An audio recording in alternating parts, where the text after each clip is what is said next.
Once your skein is 100% dry, then it's time to wind it into a form that's more usable. There are several options with this. You can twist it into a hank, H-A-N-K, it's called a hank. Now it would need to be much smaller than this. This is way too much yardage here to twist it into a hank, but that's one option. You would not knit directly from the hank. The other two options are winding it into a cake or a ball. And those two options you can start knitting right from that form. If you go the route of doing a cake, you'll need a yarn swift and a ball winder. A yarn swift, and I can insert a picture, is basically, it looks kind of like an umbrella. It's a very large wooden device that would hold the skein up like this. And then you would attach it to a ball winder and crank the ball winder, which will then wind it into a cake. However, I have not been able to find anything on the internet that's large enough to accommodate this.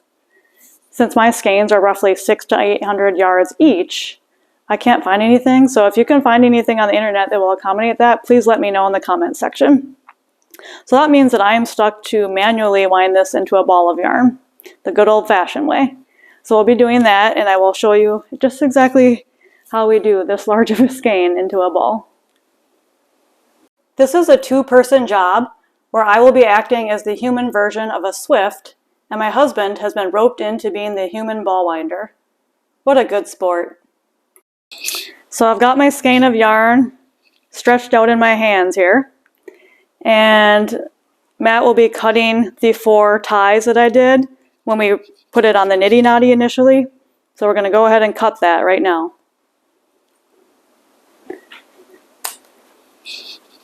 Keep it on your arms while you're doing this.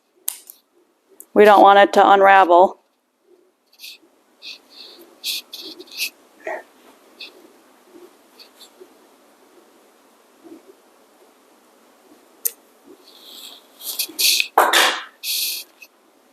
So next we need to locate the end. What helps is kind of looking for the fuzzy, because you know the end of the yarn is always kind of unspun and fuzzier. So it's a little bit easier to locate it that way. So as you can see, he's pulling it out.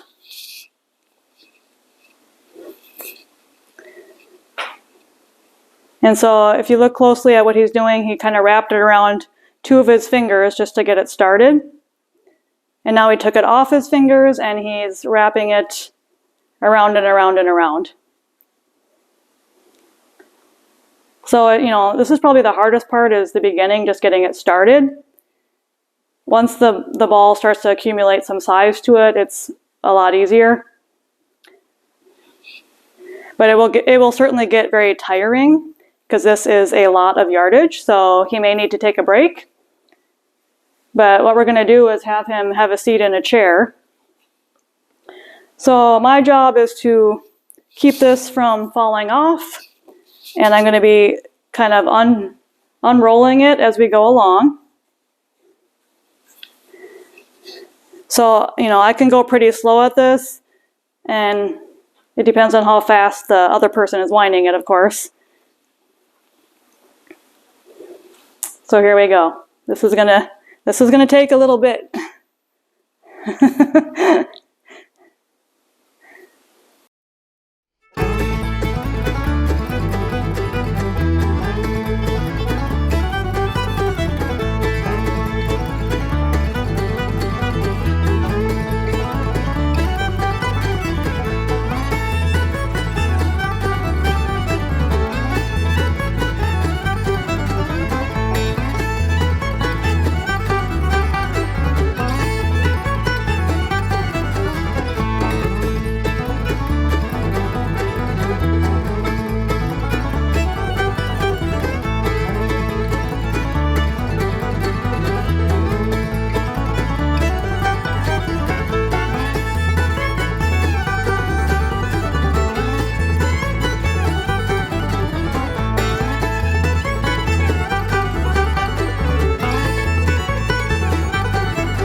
So when we get to the end, you can slow it down just a little bit here.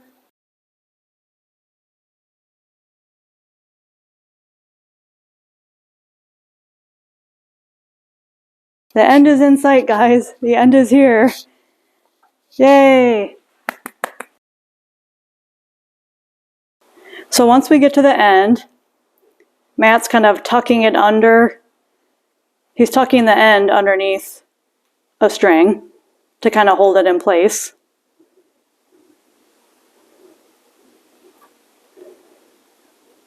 You're just kind of giving it a little bow tie just to hold it so it doesn't come unraveled. And there she is. Wow, yeah, this is a beautiful, beautiful ball of yarn, and it is ginormous. Awesome. This completes the black baby doll. Next is a black Shetland. So the second example is my Shetland fleece from Olympia. So let's go ahead and wind this one up.